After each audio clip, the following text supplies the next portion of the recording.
ഇന്നൊരു തേങ്ങ അരക്കാത്ത പെട്ടെന്ന് ഉണ്ടാക്കാൻ പറ്റുന്ന ഒരു മീൻ കറിയാണ് കേട്ടോ. മീൻ കറിയൊക്കെ എല്ലാവർക്കും അറിയാം, എന്നാലും പല രീതിയല്ലേ എല്ലാവർക്കും.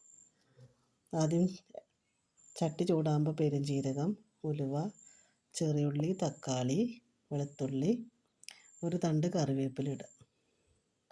നല്ലോണം വഴറ്റിയതിന് ശേഷം നല്ലോണം വെന്ത് വരണം കേട്ടോ. മുളക് പൊടി, മഞ്ഞൾപ്പൊടി, മല്ലിപ്പൊടിയും ഒക്കെ ഇട്ട് നല്ലോണം വഴറ്റുക. നല്ലോണം പച്ചമണം മാറുവോളം വഴറ്റണം കേട്ടോ. എന്നിട്ട് അതിൽ ഉപ്പിട്ട്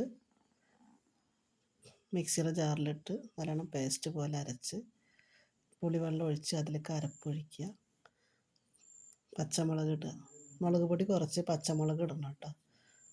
അടുപ്പത്ത് വെക്കുക. ചാറ് നല്ലോണം തിളച്ച് കുറുകുമ്പോൾ നമുക്ക് മീനിടാം കേട്ടോ. മീനിട്ടതിന് ശേഷം നല്ലോണം വേവണം. എണ്ണ ഒഴിച്ച് ഉള്ളി, കറിവേപ്പില താളിച്ച് കുറച്ച് മുളക് പൊടി ചേർക്കണം കേട്ടോ. എന്നിട്ട് കറിയിലേക്ക് ഒഴിക്കുക.